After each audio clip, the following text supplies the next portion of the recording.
He shut off her oxygen right after surgery, then walked away for over hospital costs. I don't know because signing comfort care paper before anything even went wrong doesn't sound like panic to me. The oxygen's dropping. Turn it back on right now. I was still numb from surgery when I saw my husband reach behind my hospital bed and shut the valve off anyway. The recovery room exploded with alarms. Nurses rushed toward me as my chest tightened so hard I thought my lungs were collapsing. I couldn't even lift my head. I could only watch Mark stare at the billing papers in his hand like they mattered more than whether I survived the night. "We can't keep paying for this," he snapped. Then he walked straight out of the ICU while a nurse screamed for respiratory support. That's when the elevators opened. A man in a dark suit stormed into the hallway carrying a leather briefcase demanding my room number. Hospital staff suddenly stopped arguing the second they recognized him. Minutes later, I heard someone whisper that he'd just wired $500,000 to keep me alive. Then he grabbed my hand, leaned close to my ear, and whispered, "You were never supposed to know." I remember staring at him through blurred vision, trying to understand whether I was hallucinating from the anesthesia. He looked to be in his 60s, silver hair, expensive watch, perfectly pressed suit that didn't belong anywhere near a crowded ICU at 2 a.m. But what terrified me wasn't the way he looked. It was the way everyone else reacted to him. The head surgeon stopped arguing with billing staff the second the man arrived. A nurse who had been panicking over my oxygen suddenly stepped aside like she recognized his name before he even introduced himself. Within minutes, administrators were rushing down the hallway holding tablets and paperwork while somebody repeated, "The payment already cleared." Meanwhile, my husband was gone. Not in the waiting room, not speaking to doctors, gone. A respiratory therapist secured my mask back into place while another adjusted the oxygen flow. My lungs burned every time I inhaled. I tried asking where Mark went, but my voice barely worked. The nurse beside me hesitated before answering. He left the floor. Left the floor. Like this was a hotel disagreement instead of his wife almost suffocating after surgery. My chest tightened for a completely different reason then, because suddenly every strange moment from the last few months came rushing back at once. Mark pushing me to postpone the operation because it was too expensive. Mark insisting he handle all the insurance paperwork himself. Mark snapping at me 3 nights earlier because I asked why he needed access to my medical portal password. And the strangest part? 2 days before surgery, he'd started acting loving again. Flowers, homemade dinner, holding my hand in public. After nearly a year of distance, it felt sudden enough that even my sister noticed. At the time, I thought maybe he was scared of losing me. Now, I couldn't stop thinking about the way he looked when he shut off my oxygen. Cold, certain, almost prepared. The man in the suit pulled a chair beside my bed and lowered his voice. "Charity," he said carefully, "before tonight, did your husband ever mention a trust?" I frowned weakly. "What trust?" His expression changed instantly. Not surprise, worry. Then someone shouted from the hallway, "Security just found him downstairs near medical records. Don't let him leave the building."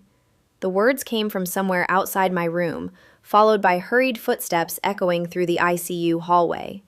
I tried lifting myself up, but the pain in my chest shot through me so hard I dropped back against the bed. The man beside me, Victor, according to the badge one of the administrators had used when addressing him, kept his eyes fixed on the hallway for another second before looking back at me. "You need to stay calm," he said quietly. "That's not really possible right now." My throat burned from the oxygen tube, but the question sitting in my head hurt worse. What trust were you talking about? Before he could answer, the nurse adjusting my monitors glanced toward him nervously. "Sir, maybe this conversation should wait until she's stable." Victor ignored her.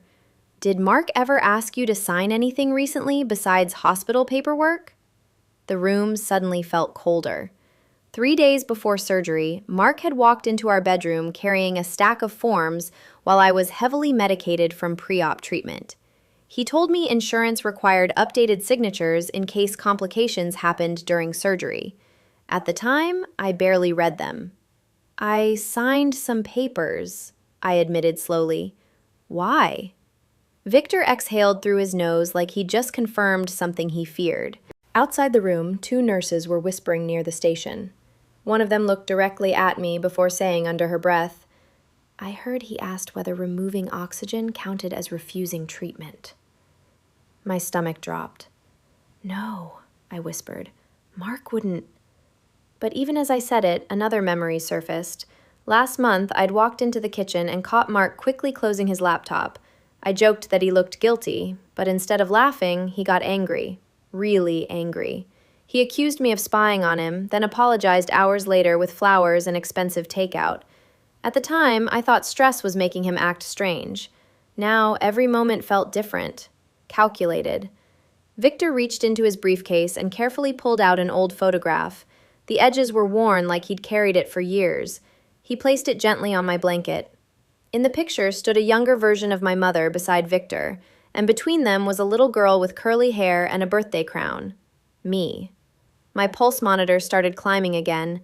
I looked up at him in disbelief just as he said, "Mark thought your family was gone." "What does that even mean?" My voice cracked as I stared at the photograph trembling in my hands. My mother had died 11 years earlier. I'd gone through every box she left behind after the funeral. There was nothing about this man. No letters, no pictures, nothing. Yet there he was beside her, smiling like he belonged in our lives. Victor leaned closer, lowering his voice as nurses moved around the room pretending not to listen. "My name is Victor Hale," he said. "I worked with your mother a long time ago." Worked with her. Not knew her. Not loved her. Worked with her. The wording felt deliberate. Before I could press him further, the ICU doors opened again. 2 hospital administrators walked in with tense expressions, followed by a uniformed police officer speaking quietly into a radio. That's when I realized this had gone way beyond a family argument. The older administrator looked directly at me. "Mrs. Monroe, we need to ask a few questions about documents your husband signed tonight." Fear spread through my chest faster than the pain from surgery. "What documents?" The officer answered instead. "Your husband authorized comfort-only measures while you were sedated." I blinked at him, confused. "I don't understand." The administrator swallowed hard. "He attempted to limit emergency intervention if your condition declined." The room went silent except for the rhythmic beeping beside my bed. Then the nurse near the monitors spoke up shakily. "I saw him shut off the oxygen myself." Hearing someone else say it out loud made everything suddenly real. Not careless, not emotional, intentional. Wait, if this was really about hospital bills, then why was he signing comfort measure paperwork before her condition even changed? Victor's jaw tightened. "Has security located him yet?" The officer nodded once. "He was seen entering the records department before leaving the floor." My heart pounded so hard the monitor started alarming again. Medical records. Not my room, not me, the records. Victor looked back at me carefully, like he was deciding how much truth I could survive hearing all at once.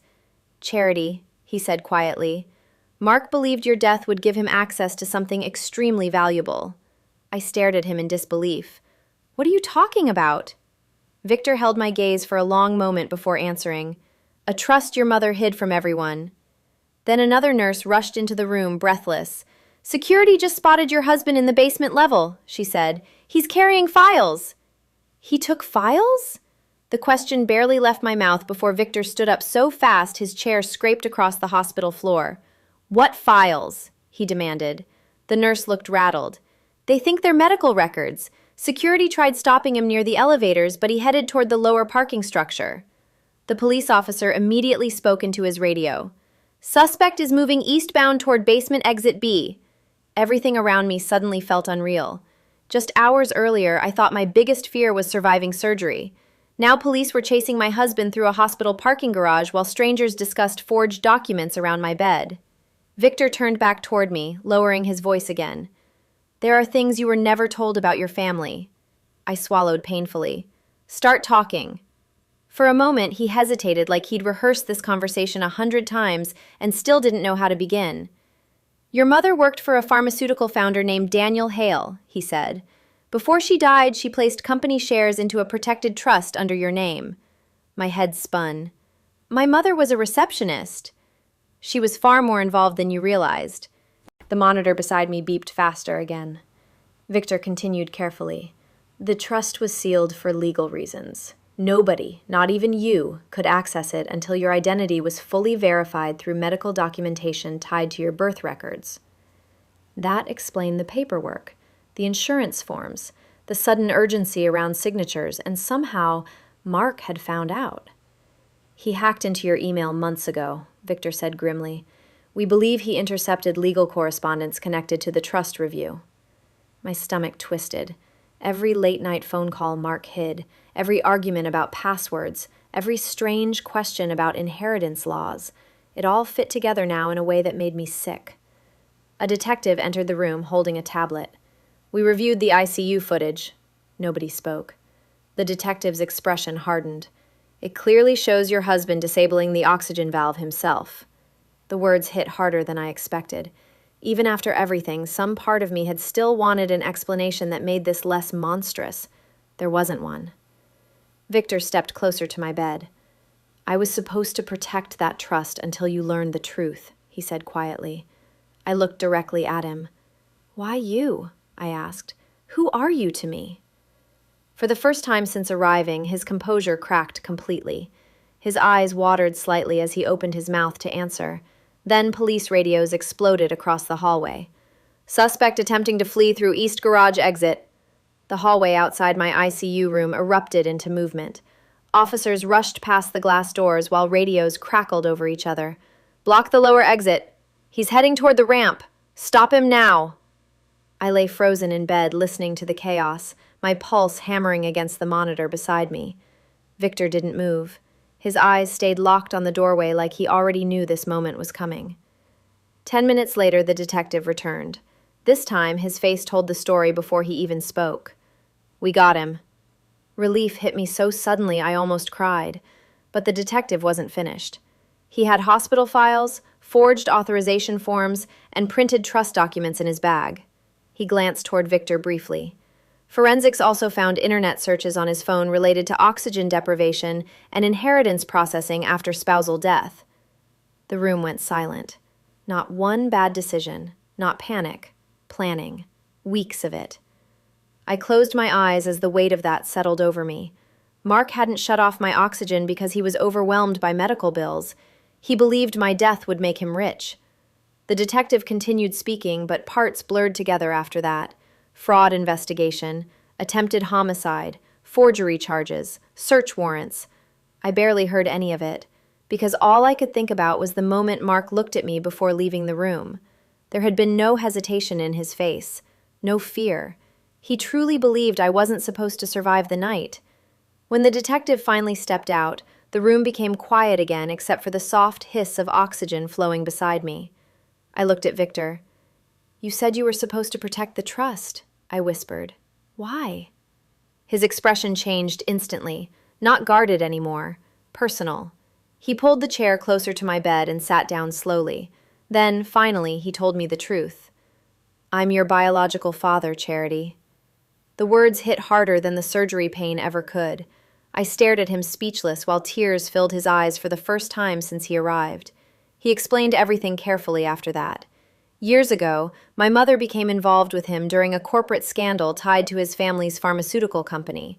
When powerful people inside the company started fighting over ownership and money, she disappeared to protect me from becoming part of it. She told everyone, including me, that my father was dead. Victor spent years trying to locate us after losing contact with her. By the time he found records leading to me, my mother had already passed away. The trust had been created secretly in my name using company shares worth millions. Legal protections kept it sealed until my identity could be verified through specific medical and legal documentation. That was why Mark suddenly changed. He discovered pieces of the truth before I did. "He intercepted correspondence connected to the trust review," Victor said quietly. "Once he realized what you unknowingly owned, he started preparing." preparing. The word made my skin crawl. I started crying then, not loudly, just silently staring at the blanket while everything collapsed at once. 12 years of marriage, gone. Every memory now poisoned by one horrifying question. How long had my husband been waiting for an opportunity to let me die? Victor reached for my hand carefully. I'm sorry I didn't get to you sooner. For a second, I almost pulled away. But this stranger had crossed a city in the middle of the night, paid $500,000 without hesitation, and fought to keep me alive while my own husband walked away. So instead, I held his hand back. In the weeks that followed, everything exploded publicly. Hospital footage confirmed Mark shutting off my oxygen despite medical warnings. Nurses testified against him. Investigators uncovered forged signatures giving him control over my finances and medical decisions if I died during surgery. Friends who once defended him stopped answering his calls after the charges became public. I filed for divorce before I was even discharged from rehabilitation. And Mark? He sat in county jail awaiting trial while every asset he tried to access was frozen by court order. 3 months later, I stood beside the ocean wrapped in a sweater with no oxygen tube attached to my face for the first time since surgery. Victor stood beside me quietly, giving me space while we slowly learned how to become family after decades of lies. The sunrise reflected across the water as cold wind hit my face, and for the first time in months, I could breathe normally again. I looked out at the horizon and said the one thing I never imagined would be true. He tried to end my life and accidentally gave me my real family instead. You trust the people signing paperwork beside your hospital bed. But after hearing this, how many medical decisions are actually being made before patients even realize what's happening?